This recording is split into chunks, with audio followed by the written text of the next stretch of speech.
Hello friends, good evening. कैसे हैं आप लोग सब लोग। आज जो मैं है वो बात करने वाली हूँ जीआईबी एग्जामिनेशन की। एंड अगर आप जो हैं बैंकिंग में हैं तो आपको अच्छे से पता होगा कि जीआईबी क्या होता है। वो लोग जो इस बारे में नहीं जानते हैं उनके लिए थोड़ा सा ब्रीफ देना चाहती हूँ। जो बैंकर्स होते हैं उनके लिए एग्ज़ाम होता है जीआईबी एंड सीआईबी होता है। एंड फर्स्ट पार्ट को जो है वो जीआईबी जो होता है वो सीआईबी का फर्स्ट पार्ट कहलाता है, तो उसको ऐसे सेपरेट कर दिया गया है कि एक जीआईबी होता है एंड सीआईबी होता है। और जीआईबी में भी 3 पेपर कराए जाते हैं, सिमिलरली सीआईबी में भी 3 पेपर कराए जाते हैं।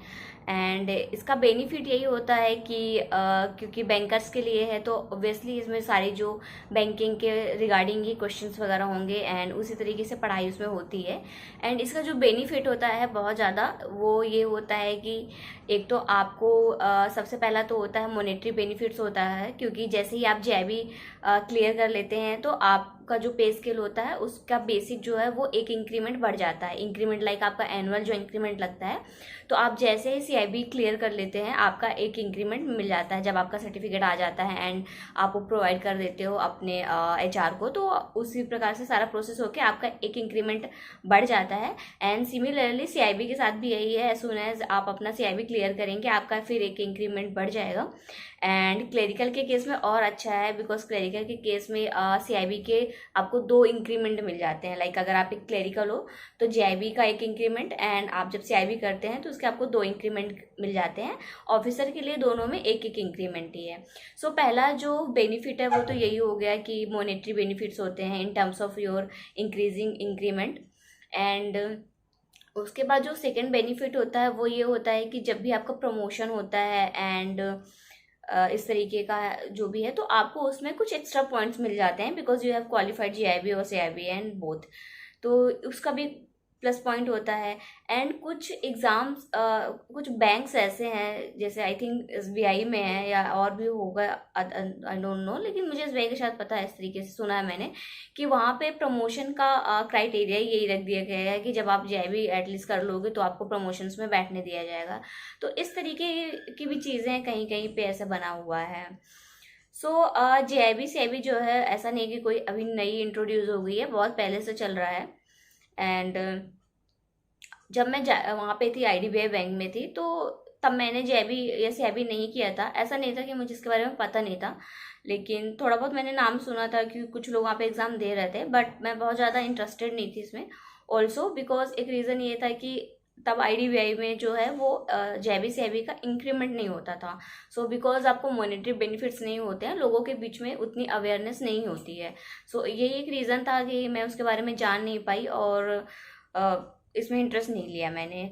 लेकिन जब मैंने स्विच किया and I got selected in Aryavart, I joined Aryavart bank, तो उसके बाद मुझे यहाँ पे पता चला कि जेबी सीआईबी का कितना ज़्यादा इंपॉर्टेंस है एंड एवरीथिंग। ऑल्सो जब मैं वहाँ से आई थी तो मेरे पास कोई प्रोजेक्ट नहीं था करने के लिए, आई वॉज फ्री। तो जैसे मैंने यहाँ पे जून पे ज्वाइन किया था एंड आई थिंक जुलाई अगस्त सितंबर के आसपास इसका नोटिफिकेशन आ गया था एंड नवंबर में इसका एग्ज़ाम होना था। तो मुझे ठीक लगा कि ठीक है, मुझे कुछ करना नहीं है, मैं इसको फिल कर सकती हूँ एंड क्वालिफाई कर सकती हूँ। सो मैंने उसका फॉर्म फिल कर दिया एंड नवंबर में उसका एग्ज़ाम था एंड मैंने फर्स्ट अटेम्प्ट में ही इसको क्वालिफाई कर लिया। सो जस्ट बिकॉज क्योंकि मुझे इस चीज़ की नॉलेज नहीं थी इसके बारे में, इसलिए इतना मैंने उसके पहले का टाइम मेरा वेस्ट हुआ। क्योंकि ऐसा होता है कि अगर आप जैसे अगर मैंने वहाँ पे उसको कर लिया होता क्वालिफाई, और भले वहाँ नहीं बेनिफिट मिल रहा था तो कोई बात नहीं, लेकिन जब मैंने उसको स्विच किया था, अगर जैसे मैंने 2018 में, तो अगर मैंने किया होता तो यहाँ से आते ही मेरी जो पहली बेसिक होती वो भी बढ़ जाती एक इंक्रीमेंट के साथ, मतलब मेरा 2 बेसिक लग जाता है यहाँ पे। सो अगर आप स्विच होते हो और आप किसी नए ग्रेड पे पहुँचते हो, जैसे नए बैंक में ज्वाइन करते हो, तो आपको वो जीआईबी सीआईबी का इंक्रीमेंट पहले दिन से ही मिल जाता है, मतलब पहली सैलरी के साथ ही मिल जाएगा। सो एक कहीं ना कहीं ये भी एक बहुत बड़ा एडवांटेज था कि अगर पहले पता होता तो कर लेती मैं। खैर, अगर बात करें जेआईबी के बारे में तो जैसे कि अभी जो है वो रजिस्ट्रेशन फिर से स्टार्ट हो गए हैं, जो नवंबर में मतलब एग्ज़ाम होने वाला है उसके लिए। और आप भी रजिस्टर कर सकते हैं, उसका आई थिंक अभी चल रहा है रजिस्ट्रेशन का। एंड एग्ज़ाम जो है उसका आई थिंक नवंबर में ही है, 12-13, एंड उसके बाद 20 नवंबर को एग्ज़ाम है। सो आपने भी अगर फॉर्म भरा है और आप भी इसकी तैयारी कर रहे हैं तो थोड़ा बहुत होता है कि कहाँ से पढ़े, क्या पढ़े, कैसे फर्स्ट अटेम्प्ट में निकाले, निकलेगा कि नहीं निकलेगा। क्योंकि मैंने आसपास भी बहुत सारे लोगों को देखा हुआ है जो काफ़ी टाइम से स्ट्रगल कर रहे हैं, उन्होंने काफ़ी टाइम से भरा हुआ है इसका, एंड वो एग्ज़ाम देते हैं लेकिन कुछ कुछ नंबरों से रह जाते हैं, या इस तरीके की वजह होती हैं कि उनका एग्ज़ाम एट द एंड नहीं क्वालिफाई हो पा रहा है। सो इन सब चीज़ों से बचने के लिए एक मैं यही सजेस्ट करूँगी कि आप अगर आपने फॉर्म भर दिया है तो पढ़ना स्टार्ट कीजिए। क्योंकि लोगों को ये रहता है कि अच्छा ठीक है पढ़ लेंगे, बाद में हो जाएगा, कल कर लेंगे, लेकिन कल कल करते करते टाइम बीत जाता है एंड नहीं हो पाता। सो मैं ये कहूँगी कि सिर्फ टाइम पास के लिए फॉर्म मत भरिए। अगर आपको वाकई में आप इस चीज़ के लिए सीरियस हैं तो उसकी तैयारी चालू कर दीजिए। एंड आने वाले वीडियोस में मैं अपना आपको सोर्सेज भी बताऊंगी कि मैंने कहाँ से पढ़ा है, एंड पॉसिबल हुआ तो अपना कुछ शेड्यूल, जो एटलीस्ट मेरा शेड्यूल जो उस टाइम पे था, वो मैं आपसे शेयर कर सकती हूँ। क्योंकि being a banker I think almost सबका शेड्यूल वैसा ही रहता है, थोड़ा ऊपर नीचे रहता है। मे बी आप क्लिनिकल में जल्दी फ्री हो जाते होंगे, ऑफिसर थोड़ा लेट होते होंगे, बट ऑलमोस्ट देखा जाए तो सिमिलर ही है, सच कुछ बहुत ज़्यादा डिफरेंस नहीं है दोनों कैडर में। तो आप वो स्ट्रेटजी फॉलो कर सकते हैं जो मैंने करी है, और वो मैं शेयर कर दूंगी आगे आने वाले वीडियोस में। सो ये वीडियो सिर्फ इसी के लिए था कि अगर आपको ऐसा लगता है या आपने भी आसपास कहीं देखा है कि अरे उसका तो इतने अटेम्प्ट में भी नहीं हुआ, वो तो अभी भी नहीं कर पा रहा, मैं तो कैसे करूँगा, तो ऐसी कोई भी बात नहीं है। उनका नहीं हो रहा है इसका मतलब ये नहीं कि आपका भी नहीं होगा। एंड जब मैंने ये फॉर्म भरा था तो मैंने किसी से कुछ खास पूछा नहीं था, क्योंकि मैंने सिर्फ एक दो लोगों से ये पूछ लिया था कि क्या क्या आता है। एंड मुझे जब वो चीज़ पता चल गई तो मैंने खुद ही यूट्यूब वगैरह में सर्च कर लिया, एंड उसके बारे में खुद ही अपना पढ़ना चालू कर दिया कि क्या कैसे हैं, कैसे स्ट्रेटेजी बनाएंगे, क्या, मैंने सब कुछ खुद से किया। सो आई वुड सजेस्ट कि बहुत ज़्यादा लोगों पे ध्यान देने की ज़रूरत नहीं है। वंस यू हैव डिसाइडेड कि आपको चीज़ क्वालिफाई करनी है तो बस आपको एक माइंडसेट बनाने की ज़रूरत है एंड एक अच्छी स्ट्रेटेजी, दैट्स इट, और आपका एग्ज़ाम क्लियर हो जाएगा। अभी भी बहुत डिले नहीं हुआ है, अगर हम आज से भी बात करें तो आई थिंक 1 महीना एंड 1.5 महीना बहुत होते हैं, मोर देन सफिशिएंट होता है आपको ये एग्ज़ाम क्लियर करने के लिए। सो आप सभी के लिए, सभी ऐसे एस्पायरेंट्स जिन्होंने पहली बार भरा JIB का, या अगर मैं कहती हूँ आप किसी वजह से रुक रहे थे, अभी आपने पहले भी भरा था but somehow with some reason आपका क्वालिफाई नहीं हो रहा था, फिर भी मैं कहूँगी कि ऐसे आप डीमोटिवेट मत होइए। क्योंकि ये एग्ज़ाम ऐसा कोई बहुत बड़ा नहीं है कि बहुत उसमें बहुत ज़्यादा टेक्निकलिटी है या नहीं हो पाएगा। एंड चीज़ें भी ऐसी नहीं है कि आपको बिल्कुल भी नहीं पता, आपको टर्म्स पता होते हैं, आपको चीज़ें, आप रोज़मर्रा की चीज़ों में काम करते हैं, लेकिन हाँ अब वो यही बात आ जाती है कि एक प्रैक्टिस वाली बात होती है, और एक जो वहाँ हम पढ़ते हैं थोड़ा सा बुकिश लैंग्वेज होती है जो थोड़ा सा आपको कंफ्यूज कर सकती है। लेकिन फिर भी आई थिंक अगर पूरे एग्जाम को देखा जाए तो तब भी आई वुड से कि 30% तो चीज़ें ऐसी हैं जो आप नॉर्मल काम करते हैं एंड आपको क्लिक कर जाएगा कि अच्छा हाँ ये तो वो है, ये तो ये है।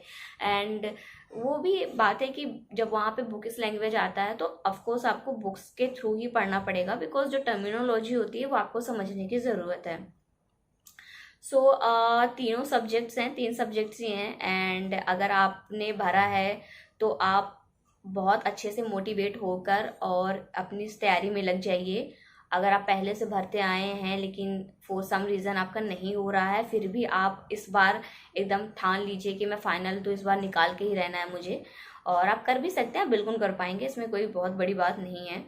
और इसके अलावा अगर आप ऐसे एस्पायरेंट तो नहीं करेंगे, लेकिन अगर आपने अभी रिसेंटली ज्वाइन किया है बैंक एंड आपने नहीं भरा फॉर्म, तो आई वुड सजेस्ट कि आप इसमें देरी मत कीजिए। हाँ, अगर आप कुछ और चीज़ तैयारी कर रहे हैं, कई बार ये होता है कि जो नए बच्चे ज्वाइन करते हैं वो उनका ऑलरेडी कुछ ना कुछ प्रोजेक्ट चलता रहता है, बिजी रहते हैं, तो वो आपका है, अगर आप बहुत ज़्यादा इन्वॉल्व हैं किसी में तो डेफिनेटली आप टाइम नहीं दे पाएंगे, वो उसको फिर कुछ नहीं कर सकते। लेकिन हाँ, अगर आप ऐसे न्यू कमर हैं जो इन्होंने अभी ज्वाइन किया है एंड एज सच कोई बड़ा प्रोजेक्ट नहीं है, तो आप थोड़ा सा 1.5 महीने का टाइम निकाल के आई वुड सजेस्ट कि आप इसको भरिए एंड पढ़िए, थोड़ी सी पढ़ाई कीजिए, 1-1.5 महीने इन्वॉल्व रहिए इसके साथ एंड एग्ज़ाम को क्वालिफाई कर लीजिए। क्योंकि मॉनेटरी बेनिफिट्स तो आपको देगा ही देगा, एंड प्लस आपकी आई थिंक अगर आपने 4 लोगों के साथ ज्वाइन किया था तो उन चारों में अगर आपको क्वालिफाई होता तो डेफिनेटली आप थोड़ा बहुत उनसे तो आगे ही होंगे ही, है ना। एंड उसके अलावा ये भी होता है कि जब भी लाइक एक नॉर्मल सी टेंडेंसी है, कोई आप एग्जाम क्लियर करते हैं तो कहीं ना कहीं एक आपका कॉन्फिडेंस बूस्ट होता है, जो कि बहुत ज़रूरी है, क्योंकि वो आपको आने वाले टाइम में भी काम करेगा। क्योंकि एक एग्ज़ाम निकलता है तो थोड़ा अच्छा लगता है कि हाँ ठीक है, अब मैं अगला जो भी आप कोई अगला प्रोजेक्ट लेते हैं तो उस पर और अच्छे से आप फोकस कर पाते हैं। सो ये मेरी सक्सेस स्टोरी थी, मैं आपके साथ शेयर करना चाहती थी। एंड कहीं ना कहीं मैं आपको मोटिवेट करना चाहूँगी कि पहले अटेम्प्ट में भी पेपर निकलता है, लोगों का निकला है, मेरा निकला है। एंड एज सच मैंने बहुत ज़्यादा उसके लिए ऐसा नहीं पढ़ाई कर लिया था कि मैं दिन रात पढ़ रही हूँ या कुछ था। तो अगर मैं कर सकती हूँ तो आप भी कर सकते हैं। सो आप भी फटाफट ये, अगर आपने फॉर्म नहीं भरा तो उसको भर लीजिए। एंड अगर भरा है और आप किसी भी चीज़ को लेकर कंफ्यूजन में हूँ, कहाँ से पढ़ूँ कैसे पढ़ूँ, तो मेरे चैनल को फॉलो कीजिए। एंड आने वाले टाइम में मैं आपको बिल्कुल स्ट्रैटेजी भी, अपना भी सोर्सेज बताऊँगी एंड आपके लिए एक अच्छा सा टाइम टेबल भी बना सकती हूँ जैसा कि आप चाहेंगे। सो ये वीडियो रहा यहीं तक के लिए। आई होप आप थोड़े से मोटिवेट हुए होंगे। मैं मिलूंगी आपको नेक्स्ट वीडियो में, तब तक के लिए बाय बाय, टेक केयर।